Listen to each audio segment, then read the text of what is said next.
नमस्कार. मी सौ चित्रा ताम्हनकर ई साहित्य प्रतिष्ठान सादर करीत आहे डॉक्टर मनोहर सुरवाडे लिखित खूळ लघुकथा संग्रह. आज प्रथम आपण लेखकाचं मनोगत ऐकूयात. स्वातंत्र्य मिळाल्यानंतर लोकशाही मूल्यांच्या आधारे सामाजिक पुनर्रचना करण्याचे हेतुपूर्वक प्रयत्न केले गेले. त्याचे दुष्परिणाम म्हणजेच देश सार्वभौम आणि आत्मनिर्भर बनला. मोठ्या प्रमाणात भौतिक बदल झाला आहे खरा, परंतु अपेक्षित असा मानसिक बदल झालेला आहे का, हा प्रश्न आजही समाजाला अनुत्तरितच करतो. पूर्वीच्या गावगाड्याचं रूप पालटलं. आर्थिक, शैक्षणिक आणि भौतिक सोयी सुविधा मोठ्या प्रमाणात निर्माणही झाल्या आहेत. खेड्यांची निमशहरं झाली आहेत, निमशहरांची मोठी शहरं झाली आहेत, त्या शहरांची महानगरही बनली आहेत. भारतीय माणूस मात्र मोठा न बनता खुजा होत गेला आहे. त्याच्या ठिकाणी असलेल्या पूर्वीच्या ग्रामरचनेची वैशिष्ट्य त्याला पूर्णपणे टाकूनही देता आलेली नाहीत. नोकरी, उद्योगधंदे आणि रोजगाराच्या निमित्ताने तो शहरात जाऊन राहायला लागला. पण त्याच्या सामाजिक परंपरा, त्याची सनातन सांस्कृतिक मूल्यांनी बनलेली ही बरी वाईट बाजू पाहून त्याची पुनर्रचना न करता तीच खरी जीवनमूल्य म्हणून त्याला तो कुरवाळत बसलाय.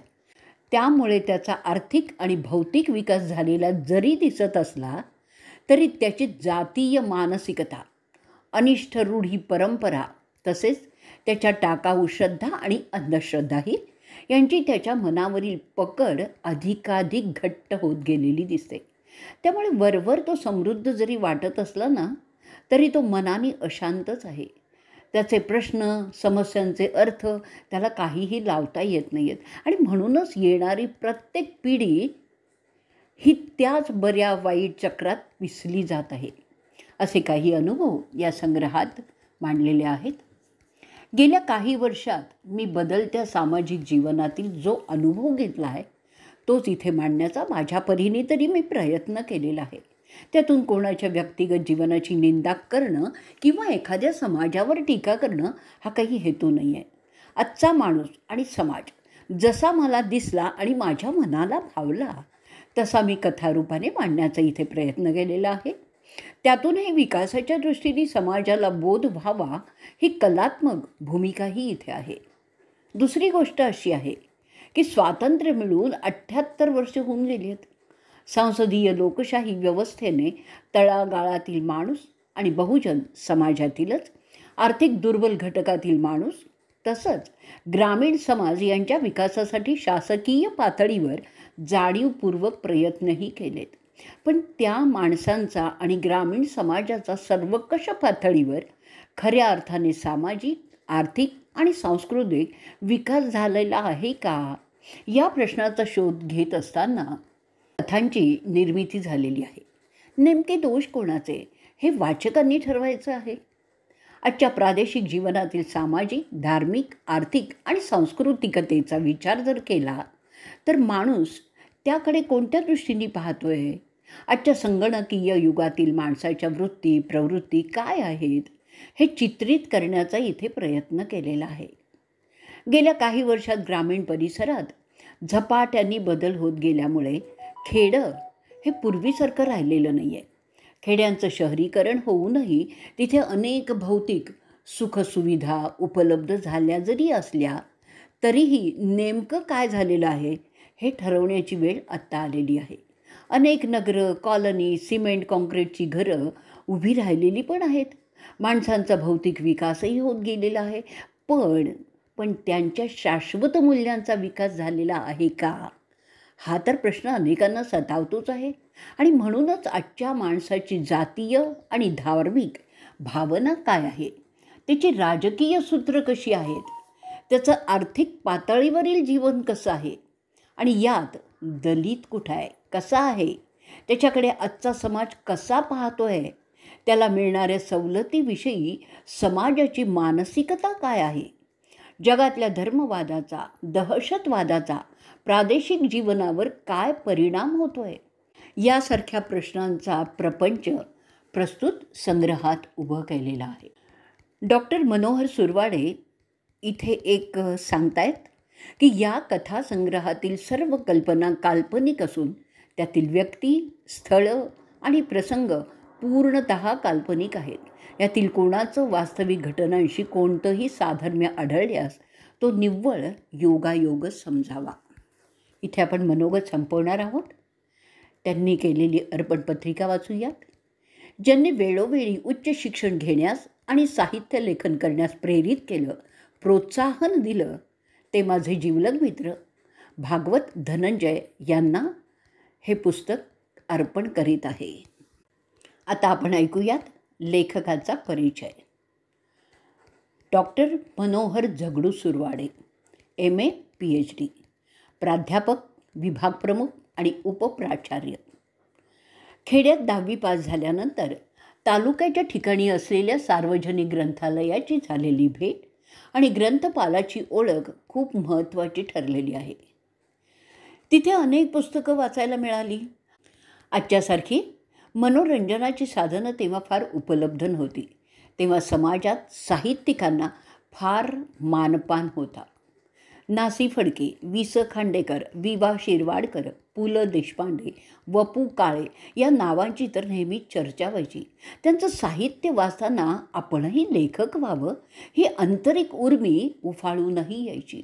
मराठी साहित्याचा विद्यार्थी आणि त्यातच करिअर म्हणून प्राध्यापकाची नोकरी मला मिळाली. कथासाहित्यावर PhD करताना ग्रामीण, दलित, आदिवासी आणि स्त्रीवादी लेखन करणाऱ्या खूप कथाकारांचा परिचयही झाला.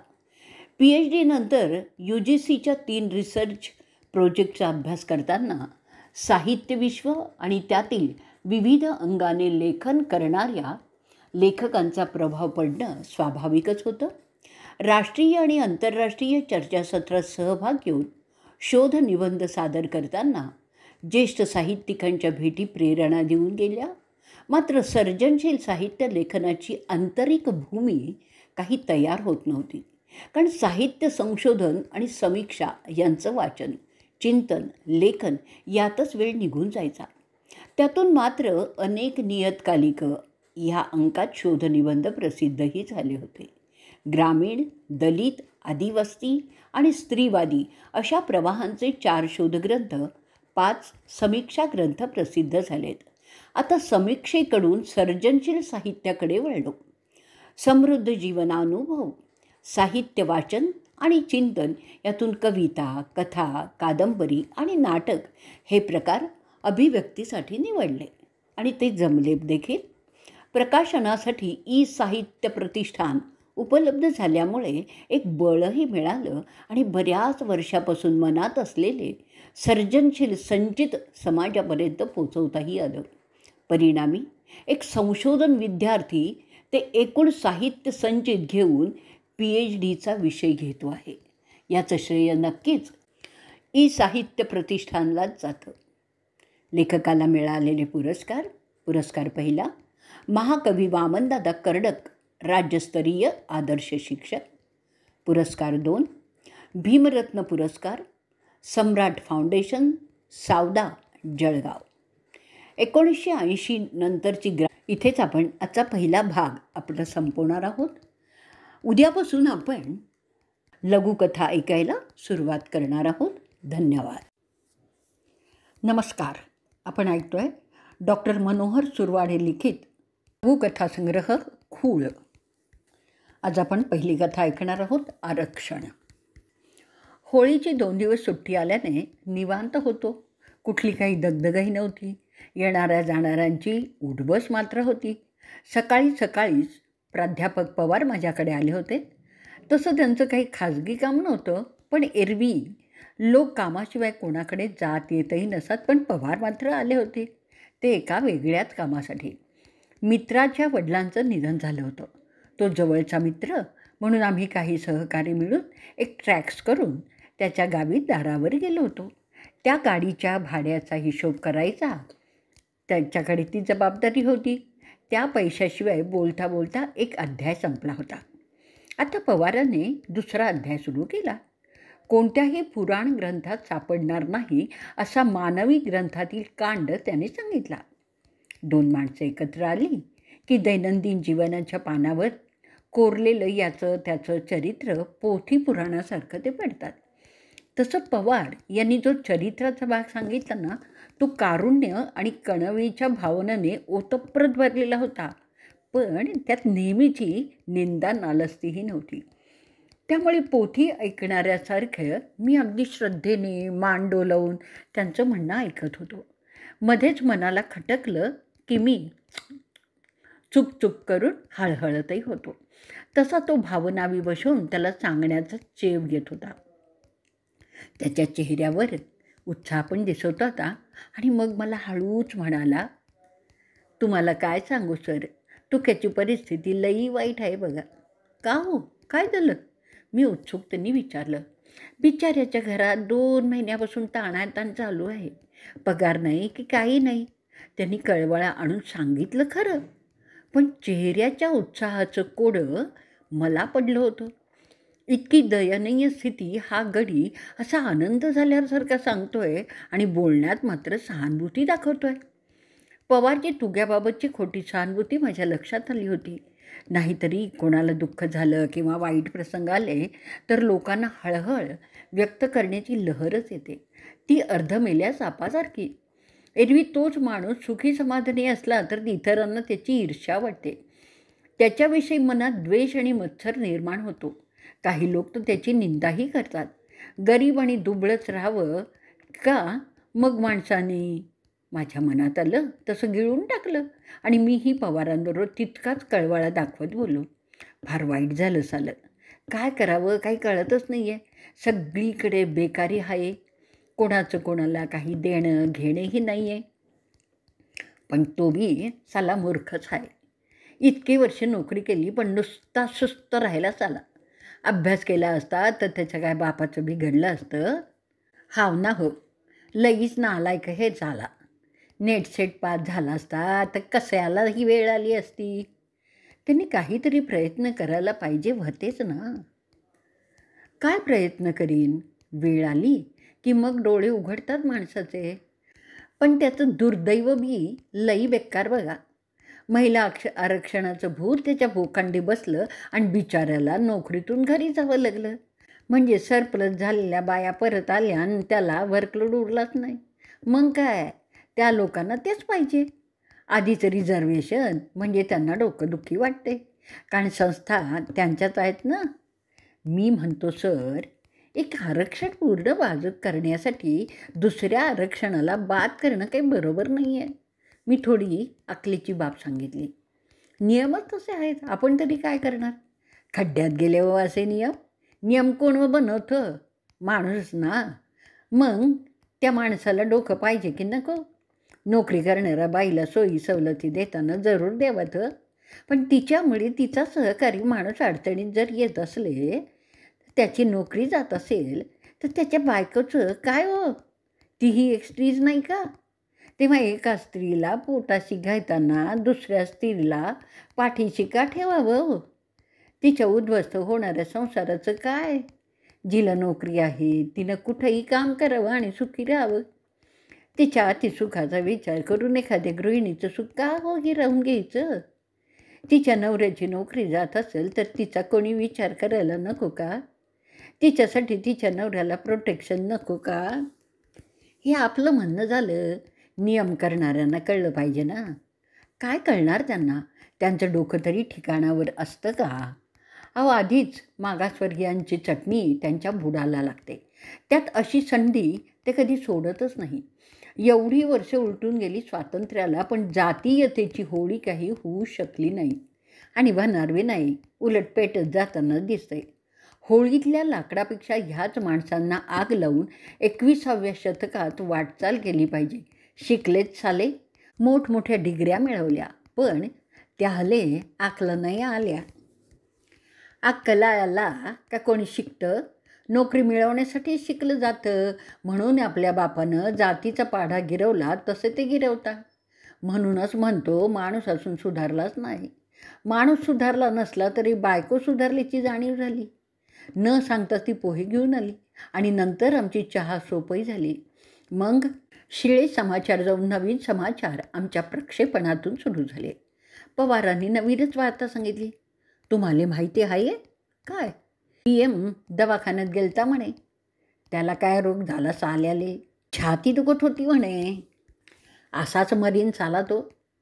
त्याचं लायकीचा आहे तो. कधी चांगला बोलत नाही की कधी चांगला वागत नाही. स्वतःला फार ग्रेट समजतो. मरीन आपस. आपलं काय जाईन. हाडीच भरेन तो वर जाण्याच्या आधीच. मग आम्ही दोघंही हसलो. हसता हसता शांतही झालो. दुसरा काही विषय निघाला नाही. मग पवाराने तोंडातून आदमीचा आवाज काढून चेहऱ्यावर हलकंसं हसू आणलं आणि म्हणलं, बरं जातो. म्हणून हस्तांदोलनही केलं आणि निरोप घेतला. तो आल्याने बरा टाईमपासही झाला होता. व्यवहारातल्या विवंचनाचा तेवढाच वेळ विसरही पडला होता. पवार गेल्यानंतर लोढाला टेकून पलंगावर मी एकटाच बसलो होतो. स्वतःच्या घरातच मला आता परक्यासारखं वाटू लागलं होतं. मुलगा त्याच्या खेळण्यात रमला होता. बायको तिची किचनची ड्युटी करत होती. मी मात्र विचारात गढून गेलो होतो. मनात वाऱ्याच्या झुळकेसारखे विचार येत होते आणि जातही होते. पण काहीच उपयोग नव्हता. हाती शून्यच पडत होतं. जे आलं ते मनातून सुटून जात होतं. डोक्याला झिंझिण्या मात्र येत होत्या. कशातच काही चित्त लागत नव्हतं. आणि मग सहजपणे खिडकीतून बाहेर पाहिलं. समोर एक नाला होता. त्याला लागून एक छोटीशी नदी होती. सातपुड्याच्या पोटातून बाहेर पडलेली. पहिल्यासारखी ती काही जिवंत वाटत नव्हती. माणसांच्या घाणीने आणि कर्मधर्माने तिचं अस्तित्व पुसलं जात होतं. तिला आता गटारीचं रूप आलं होतं. तरीही तिची कशी तरी टिकून होती. पावसाची वाट पाहून तिचे डोळेही शिणले होते. पण पाऊसही बेईमान झाला होता. ती तरी काय करणार होती? नदीच्या काठावर मोठाल्या पानांची हिरवीगार केळीची बाग डौलाने उभी होती. जणू काही पंजाबी ड्रेसवर हिरव्या रंगाच्या ओढण्या घेऊन मुली कवायतीसाठी एका ओळीत उभ्या होत्या असा भास होत होता. त्या लहानशा नदीतला जलरस शोषून विहीर तुडुंब भरली होती. त्यावर भरदार केळी पोसली जात होती. तिच्या आतील सळसळ दिसत नव्हती. शेताच्या बांधावर 2 लिंबांची झाडं उभी होती. एक बहरलेलं तर दुसरा वाळत चाललेला होता. त्या वाळलेल्या निंबाच्या शेंड्यावर जसा काही तुकाराम वाघ बसलेला जाणवत होता. ती केळी आणि त्याच्याबरोबरचा बहरलेला निंब जमिनीतला रस शोषून घेण्यात समर्थ वाटत होते. त्यांच्यावर कुठली तरी कृपादृष्टी होती. तो वाळलेला निंब तसाच शापित वाटत होता. त्याच्यावर बसलेला तुक्याही तसाच उपेक्षित आणि शोषित वाटत होता. वाटून तरी काय उपयोग? वाटण्याला काहीच अर्थ नसतो. समोर दिसतं तेच खरं असतं. त्या ओल्यांना जाळता येत नव्हतं. त्यांना आगही लावता येत नव्हती. आणि लावायची तरी कशाला? आपण आपला विचार करावा असंही वाटलं आणि माझं मलाच हसू आलं. दुपारी जेवण करून सुस्ती आल्यामुळे मी झोपलो होतो. पण डोक्यातून ते समोरचं चित्र काही जात नव्हतं. त्या वाळलेल्या निंबाला आग लावून पेटवलं म्हणजे बहरलेल्या निंबाला आच लागेल. पण माचीस काही सापडत नव्हती. बुद्ध, कबीर, फुले आणि बाबासाहेब आंबेडकर यांच्याबरोबरच ती पेट घेणारी आणि पेटवणारी माचीस संपली होती. बाकी उरल्या होत्या त्या सरदडलेल्या काड्या. त्यांच्यात दम वाटत नव्हता. मग मी अखेर विचार करणं सोडून दिलं. दिवसभरात काय करता येईल याची जुळवणी करत बसलो. जगाशी काहीही देणं घेणं नव्हतं. चुल्ह्यात जावं. मले काय त्यांचं. म्हणून मी व्यवहाराच्या रुळावर आलो. मी काही एकटा नव्हतो. सृष्टीतले जीव, जीवाणू, अणू, रेणूही तसेच होते. तसे ते आपापल्या जागी नित्य नियमाने चिकटून राहिलेले दिसत होते. माणसाची दुनिया त्यांच्यापेक्षा वेगळी वाटत होती. मीही वेगळा न ठरता त्या जीवाणूंच्या दुनियेतील एक भाग होतो. शेवटी विचार करून डोकं थकलं आणि माझ्या जागी मी स्थिर झालो. थंडपणे, निरुद्देश. झोपेतून उठलो तेव्हा संध्याकाळ होत आली होती. तोंड धुवून हॉलमध्ये येऊन TV ऑन केला आणि पिक्चर पाहत बसलो. बायकोने नेहमीप्रमाणे चहा आणून हातात दिला. तो संपल्यावर तिने हातात पिशवी दिली. काहीतरी भाजी घेऊन यायचं फरमानही सोडलं. देवाज्ञा मानून मी मंडईत गेलो. खरी शिस्त तिथे पाहायला मिळाली. तिथे विक्रेते शिस्तीने ओळीने बसले होते. निमूटपणे त्यांची हालचाल तेवढी दिसत होती. एरवी तीच माणसं बस स्टँड, रेल्वे स्टेशन, सिनेमागृह अशा ठिकाणी प्रवासी प्रेक्षक म्हणून नेऊन सोडले तर ते किड्यासारखे वळवळ करतील असा विचारही मनात आला होता. पण त्याला काही अर्थ नव्हता. आवडीची भाजी घेऊन पोट भरणं महत्त्वाचं वाटलं होतं. माझं लक्ष पोटात ढकलणाऱ्या भाजीकडे पेक्षासुद्धा भाजीवाल्याकडे होतं. कारण पोटासाठीच तर सर्व काही आहे ना. खाणं, देह भोगणं, कुंथून हागणं, या त्रिसूत्रीचा जप करीत जगणं, त्यासाठी सर्व काही करणं. म्हणून मी भाजीपाल्याकडे वळलो. प्रत्येक विक्रेत्यासमोर वेगवेगळ्या रंगीबेरंगी आकाराच्या फळभाज्या, पालेभाज्या होत्या. घेणाऱ्यांची वर्दळही अधिक होती. प्रत्येकाच्या चेहऱ्यावर भाजी निवडीचे आणि भाव ठरवण्याचे चित्र स्पष्ट दिसत होतं. जो तो खिशाचा, किमतीचा अंदाज घेत घेत भाजी खरेदी करत होता, तर कोणी 5-50 पैशासाठी जीव काढत होता. किलोचा भाव करून पावशेरच भाजी घेत होता. हाय की नाही का माल? पण सगळे जण एकच होते. खरेदीदार तीच त्यांची जात होती. वांगी, मुळे, टमाटे, बटाटे हे 6 मोठे होते, पण त्यांची जात, त्यांचा गुणधर्म हा एकच होता. त्यांच्यात निसर्ग नियम एकच होता, तो म्हणजे भाजीपाला. माणसाच्या उपयोगात येणं, त्याला जीवनसत्व देणं, हा त्यांचा गुण दिसत होता. आणि माणूस हा त्यापेक्षाही वेगळा वाटत होता. त्याची अनेक रूपं माझ्या मनाला अनेक तरंग उठवत होते. माणूस घरातला, समाजातला, धर्मातला, व्यवसायातला, बाजारातला, व्यवहारातला, रस्त्यावरचा आणि प्रवासातला, अशा अनेक ठिकाणचा, अनेक प्रवृत्तींचा माणूस, पण तो माणूसच होता. त्याची जातही एकच, मानव. नको ते विचार मनात येत होते आणि जातही होते. तेवढ्यात ओळखीचे पाटील गुरुजी भेटले. आम्ही उगीचच एकमेकांच्याकडे पाहून हसलो, अगदी कोरडं. पाटील गुरुजी मध्यम उंचीचे, एका शाळेत शिक्षकाची नोकरी करत, घरप्रपंच चालवत दिवस मोजत राहिले होते. सुखदुःखाचे झोके घेत देतही होते. त्यांचं राहणं अगदी साधं. अंगात स्वच्छ परीटघडी केलेला मानीला शर्ट आणि सूट पॅन्ट. बोलताना हातावर टाळी देऊन हसणारे, कारण नसताना. पण तेव्हा नेहमीसारखे ते दिसले नाहीत. ती 45 व्यक्ती पण 60कडे झुकलेली वाटत होती.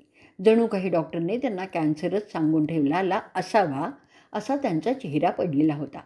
त्यांच्याशी काहीतरी बोलावं म्हणून मी म्हणालो, काय गुरुजी, काय चाललं? काय नाही, सगळं ठीक आहे, आजारी माणसासारखे ते बोलले. तब्येत तर ठीक आहे ना? ठीकच असणार. जमाना भलता बेकार आलाय हो. पोरीचं लग्न करायचं आहे, पण स्थळच जमत नाही. पहा, तुमच्या पाहण्यात कोणी आशिंत. त्याचं काय आहे गुरुजी? आजकाल नवकरीचे मुलंच भेटत नाहीत. भेटता हो, पण त्यातले हुंडा तर पाहिजेच. पण पोरगी सुंदर बी पाहिजे.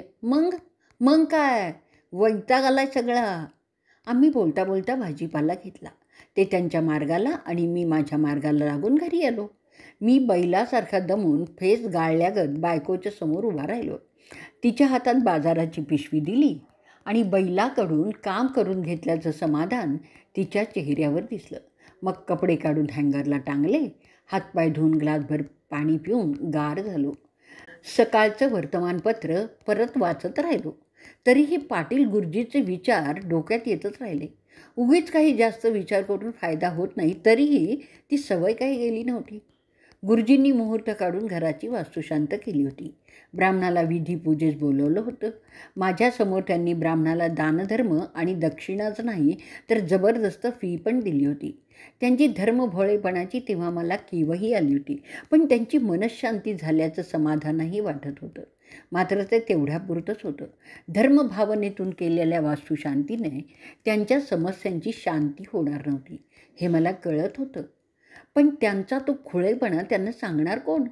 सांगितला असता तर त्यांना भाषा कळलीच नसती. असं नाही, काहीतरी बोलायचं म्हणून मी सहज म्हटलं, स्वयंपाक लवकर झाला म्हणजे वांदा नाही. सगळं सामान आणून ठेवलं आहे. आचारी नाही आला अजून. आचारी नाही सांगला. मग आमच्या जातीचे लोक येणार आहे स्वयंपाकाला. असं मी एवढंच म्हटलं. मनात विचार आला, किती कंजूस आहे हा माणूस. भरपूर दक्षिणा दिली आणि आचारी मात्र सांगितला नाही. लोकांना टेस्टी जेवण दिलं असतं तर तेवढंच नाव निघालं नसतं का? कडू औषधीचा घोट घ्यावा तसा मी तो विचार गिळून टाकला होता. कान नसलेल्याला सांगून तरी काही फायदा नव्हता.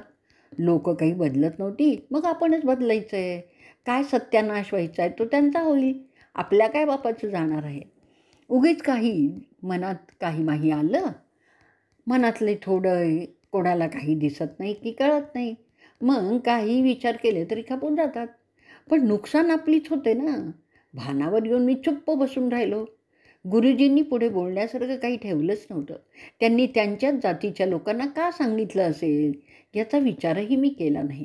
पण मला पोरीच्या लग्नासाठी स्थळं पाहायला लावणारा हा भला गृहस्थ मोठा विचित्र वाटला. विज्ञान युगातला हा माणूस देवकृत्य करणारा, भोळसर आणि जातीसंगे माती खाणारा वाटला. म्हणूनच त्याच्या पोरीच्या लग्नाचा मुडदूस झाला असावा असा मी तर्क केला होता. ज्याच्या हाती या देशाची पिढी घडवण्याचं काम आहे तोच माणूस वास्तुशांती करतो म्हणजे मरणाला भिवून जगण्यासाठी लाचार होतो. जात महत्त्वाची मानून स्वयंपाकी ठरवतो म्हणून तो पोरीच्या लग्नाच्या काळजीने खंगत जातो. पण आंतरजातीय विवाहाचं धाडच काही करत नाही. माझ्या मनात विचार आले तेही फालतूच वानझोटे. हजारो वर्षापासून त्यांच्या वंशावळीच्या रक्तात भिनलेले जातीबंधनाचे रूढी परंपरेचे किटाणू वळवळताना जाणवले आणि असंच राहिलं तर त्यांच्या अनेक पिढ्या अशाच खल्लास होत जातील, खंगून खंगून मरतील असंही वाटून गेलं. उगीचच हे असं उगीचच वाटणं फार मोठं घातक असतं. तरीही वाटलं होतंच ना. दारावरची बेल वाजली. हातातला पेपर खाली ठेवला आणि मी दरवाजा उघडला. या मी स्वागत केलं. आलेल्यांना बसण्यासाठी खुर्च्या टाकल्या. 3-4 तरुण आणि एक प्रौढ व्यक्ती आज्ञा पाळून बसले. बोला, कसं काय येणं केलं? मी विचारलं. 14 एप्रिल, दुसरं काय? मी काय समजायचं ते समजलो तरीही प्रश्न केला. असं मग यावर्षी धूमधडाक्यात जयंती साजरी करायची आहे, एकाने सांगितलं. वा, चांगलं आहे, करा, आम्ही आहेच तुमच्यासोबत. मी उगीचच प्रोत्साहन दिलं. मग तुम्ही किती वर्गणी देता? एकाने सरळ टोला मारला. पुढाऱ्याने खिशातून कागद काढला आणि म्हणाला, त्या हल्लं काय वांध आहे, 521 देतील ना. लगेच माझ्या पोटात 500 गोळे उठले. मग मला बोलू न देता दुसरा तरुण म्हणाला, ते का नाही म्हणतीन, समाजाचं काम आहे, देऊन टाका. वर्षातून एकदा असतं तुमच्याकडे आम्ही येतो, पुन्हा तेही समाजासाठीच. पण बिन राहू द्या हो. तुमच्यासारख्या मोठ्या लोकांनी समाजाचं काम नाही करायचं तर ते कोणी करायचं? पुढाऱ्याने उपदेश केला. ते झालं म्हणा, पण 501 जरा जास्तच. मी कसरलो. एवढा पगार असल्यावर मग काय, जास्त थोडी होतं? पुढाऱ्याने उपदेश करून मला पगाराची जाणीव करून दिली. कोणी किती वर्गणी दिली तिचे जास्तीचे आकडे सांगून यादी पण दाखवली. आलेले सगळेजण माझा चेहरा उत्सुकतेने वाचत होते. कार्यक्रम काय ठेवलेत विषयांतर करून मी विचारलं. तेच, संध्याकाळी मिरवणूक, चहापाणी आणि रात्री प्रोग्राम सामन्याचा, पुढाऱ्यांनी सांगितलं. माझ्या मनात समाज प्रबोधनाचा मार्ग तयार असूनही मी त्याला सांगू शकलो नव्हतो. फक्त म्हणालो, असं करा, आपले 11 रुपये लिहा. काय हो, शोभतं का हे? पुढाऱ्याने तर माझी लाजच काढली. अहो, 1100पेक्षा 251 तरी द्या, दुसरा म्हणाला. मला आंबेडकर जयंतीचा चांगला अनुभव होता. मी बराच वेळा जयंतीची वर्गणी दिलीच नव्हती. ज्या पद्धतीने समाजाचं प्रबोधन करायचं, डॉक्टर बाबासाहेब आंबेडकरांची कीर्ती आणि महत्त्व लोकांना ज्या पद्धतीने पटवून द्यायचं, त्या संबंधीचा अनुभव मी घेतलेला नव्हता. म्हणून समाजातल्या पुढाऱ्यांविषयी नाराजच होतो. त्यांनी समाजाला नवं काहीतरी दिल्याचं जाणवतच नव्हतं. त्यांचा स्वार्थी आणि ढोंगीपणा मात्र मनाला चाटून जात होता. तरीही जातीचे कार्यकर्ते नाराज व्हायला नको म्हणून मी घासाघीस करून 101 रुपये वर्गणी दिली. ते समाजकार्य मानून स्वतःच्या मनाचं समाधान करून घेतलं, एका दिवसापुरतं. शेवटी वर्गणीसाठी आलेले समाजधुरीण चहा घेऊन गेले. त्या समाजकार्यकर्त्यांच्या पाठमोऱ्याच्या हालचालींकडे मी पाहतच राहिलो होतो. पलंगावर पडलेला पेपर आशाळभूतपणे माझ्याकडे पाहत होता. बाहेर अंधार पडत होता. घरात ट्यूब पेटली होती. अंधार आणि प्रकाश यांच्यामध्ये मी होतो. बाहेर पाहत होतो, आत नजर टाकत होतो. ट्यूबच्या उजेडात भिंतीवर लटकवलेली बाबासाहेबांची स्मितहास्य असलेली प्रतिमा माझ्याकडे पाहत होती. मी तिकडे टक लावून पाहिलं. जणू काही बाबासाहेब मला हसले. का, कुणास ठाऊक. त्यांच्या हसण्याचा अर्थ मला कळला नाही. मग मीच बेंबीच्या देठापासून बोललो की घशापासून, माझं मलाच कळलं नव्हतं. पण त्यांच्याशी बोललो होतो त्यांची भीती वाटत होतो, तरीही कसा तरी त्यांना म्हणालो, बाबासाहेब, आम्ही शिकलो फक्त पोटापुरतेच, वर्गणी देण्या इतकीच आमची शक्ती, आणि आमचं समाजकार्य राहिलं. तुम्ही सांगून गेला होतात की नोकरदार वर्गाने आपल्या पगार तर राहतील काही भाग समाजासाठी खर्च केला पाहिजे, पण ते जमलं नाही आम्हाला. हे बिन नोकरीवाले आपले लोक त्याच हेतूने आमच्याकडे पाहतात आणि आमच्या पगाराची जाणीवही करून देतात, पण तेही काही ऐकत नाहीत. चुकीच्या मार्गाने पैसे खर्च करतात. थोडा थांबलो. बाबासाहेब हसताना दिसले. मी चुकलो की काय असं मला वाटलं आणि मग मी परत बोलायला सुरुवात केली. तुमच्यासारखं आम्हाला होता येणार नाही बाबासाहेब. आमचं संघटन चुकलं आहे. स्वतःच्या फायद्यापुरतंच ते राखून ठेवलं आहे.